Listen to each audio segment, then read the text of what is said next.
What's up, ladies and gents, Kknowley here with more Payday 3 speculation and discussion. Probably my last one of these until we receive some more solid information or trailer footage for the game. Speculation is always fun, but there's only so far it can take us without some evidence to actually back it up. However, today I'll be talking about something I've given lots of thought to, but limited screen time on the channel. That being, what direction is the story of Payday 3 going to take?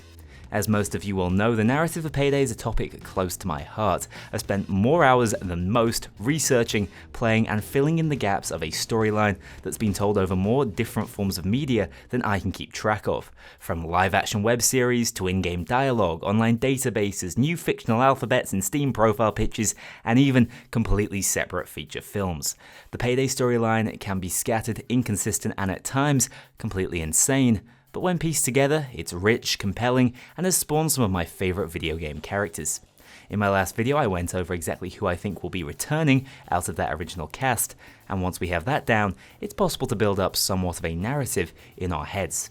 So here are the potential setups and primary plotlines I personally think Payday 3 will run with come release. First up, we have the original Payday. This one to me seems like the most realistic and accessible storyline of the bunch. Essentially take the Payday the Heist and Payday 2 setups and roll with it all over again. In the first Payday game, we're initially hired by Bane to take out a major player in the US banking sector, sowing political chaos and bringing the newly formed gang serious notoriety.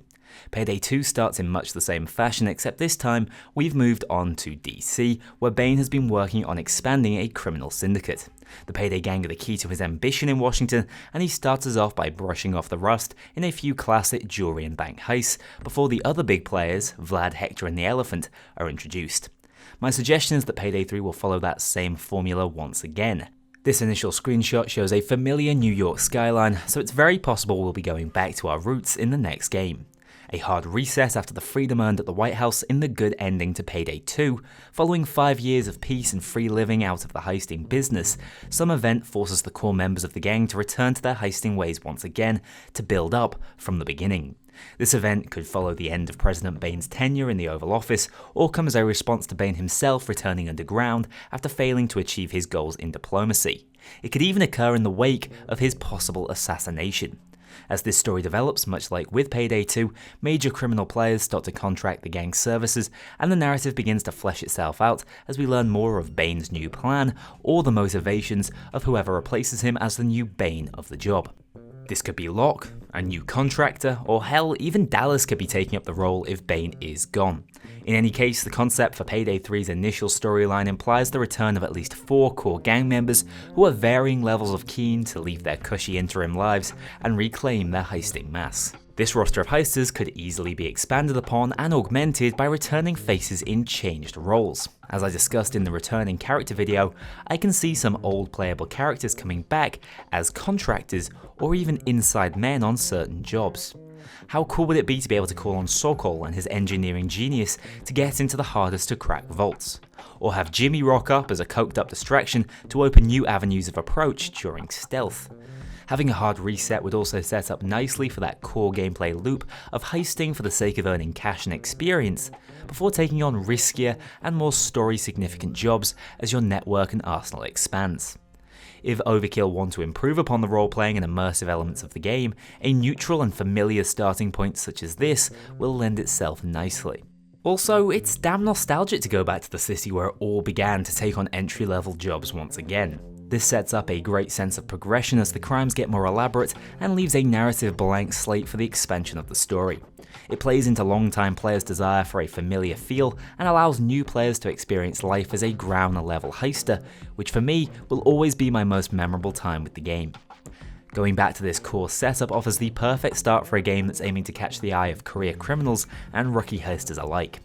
I do think it runs the risk of being a little samey and uninspired, but as long as the reason for the gang returning to action makes sense and gameplay elements are well expanded upon, I can see this being the most likely and safest way to set the scene and develop the initial story of Payday 3. The second storyline backdrop is the Trailblazing Payday. This idea is fueled by 2 expectations. One, that Payday 2 was already moving towards non-static heisting campaigns, with San Francisco, Mexico, Nevada, New England and LA all being heisting locales for the crew over the last 4 years. Overkill are fed up of the same old inner city or suburban settings for heists and see the potential graphically, thematically and narratively in changing things up frequently. Honestly, it's been one of my favourite design choices over recent years, and I think heisting across the entirety of the US and beyond is where the long-term future of the franchise lies. The second expectation involves the first screenshot of New York. I don't believe it's likely to be the location for all of the game's heists. I feel that it's very important that this is a candid image with just one heister holding his old mask. No one's in the process of robbing anything, even though that might have earned more clicks and shares on social media. In other words, I believe that this screenshot showcases the reunion that starts things off all over again. The full meeting in the city where it all began for Dallas to convince his old partners that now is the time to don the mask once more. What I'm getting at is New York makes perfect sense as the possible location for their initial return heist and even a new safe house, but there's far more potential in the outside world should Overkill choose to take it. If the narrative does go this way, I see Payday 3 being more story driven than prior games. The setup would likely be similar to the original Payday theory in that Bane or another potential contractor contacts the gang via Dallas to get back to work. This work involves travelling the US and beyond as the once famed Payday gang to crush rival organisations, steal from corrupt old age institutions, and either protect Bane's new presidential regime or enact some form of revenge against those opposing it. In the process, picking up new and old crew members as well as regional contractors to expand the team. This would be a great way to reintegrate a diverse cast of international characters should Overkill want to expand the roster with old favourites. Japan, Eastern Europe and even the British Isles offer new settings that could be well contextualised and bring back old faces into the crew. I even wonder if this sort of storyline could work for more of a fugitive plotline, where after 5 years, members of the gang are discovered alive after all, leading to heisting on the run. In general, I believe there will be locale variety after launch. It's something that's been explored extensively recently and has already added a great new dynamic to the game. A huge part of the Dragon Heist allure to me is simply the awesome and unique Chinatown setting. This meant new enemies, new objectives, and new loot.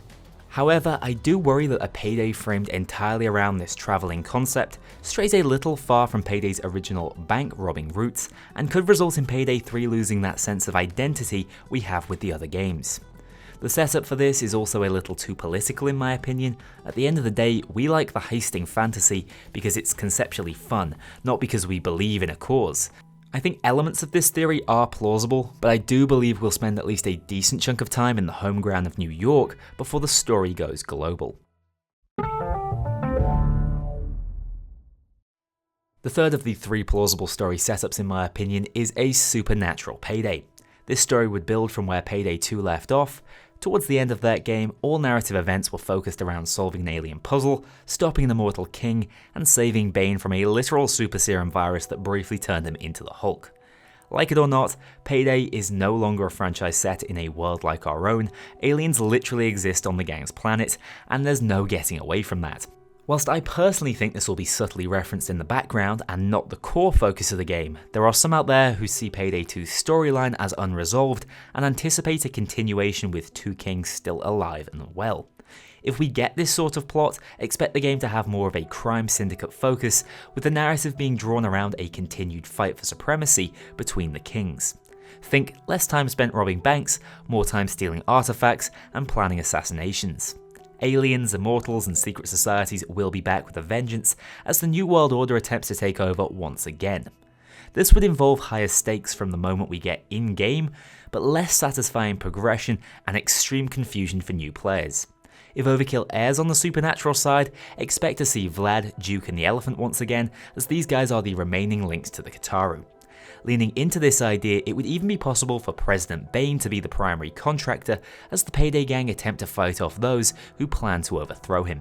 In my opinion, this is the least likely outcome of any of the 3 I've mentioned. Payday 3 already has a core design philosophy of living the heisting fantasy, which doesn't sound achievable whilst trying to tell a story as insane as that of Payday 2's ending. I think we're much more likely to see a back to basics setup early on, which may well lead to these higher stakes, crazier concept heists in the future. The beauty of how Payday 2's gameplay outshines all else is that many players will have played through the likes of Shacklethorne and the White House without ever getting into the subtext or secrets.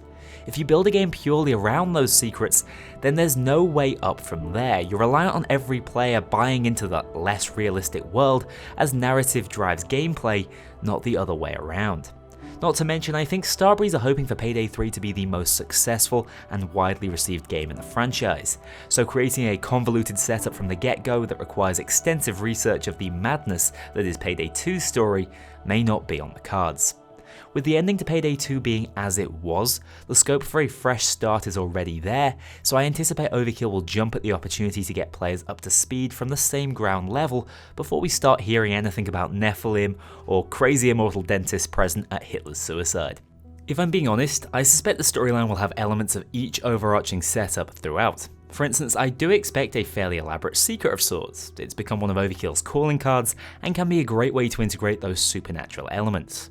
But they also know the nostalgia of the old bank heist, and grifting for cash and guns is one of the most core and memorable Payday experiences that, if recaptured properly and then developed upon in Payday 3 with varied heisting locations, could result in them creating the best game in the series.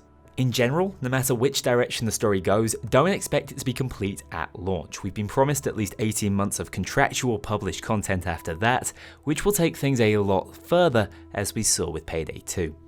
Before I close this video off, I just want to share a few more off-the-wall ideas I've heard floating around recently. These aren't really theories, more so story concepts. So have you heard the idea that Payday 3 may be a retelling of Payday the Heist, or even a prequel to Payday 2? This one seems to come from the apparent ages of the gang members and the finality of Payday 2's ending. Also, it would allow Overkill to bring back the original 4 heisters and possibly create new characters without having to explain where the hell the other 18 guys went. It would justify the New York screenshot and give Overkill a ton of scope to bring back old favourites like Simon Vickland's Bane without stepping all over the narrative of Payday 2. Personally though, I don't see this happening. Prequels and remakes tend to be for mid-cycle game releases and never have the same hype factor as brand new story developments. Given it will have been about 10 years since Payday 2 came out by the time Payday 3 is upon us, expect the guys to go all out in creating the most expansionary title they possibly can.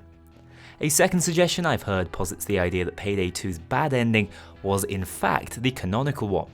As a result, Payday 3 follows the gang out in hiding, with Bane dead and gone, and most members fleeing in different directions.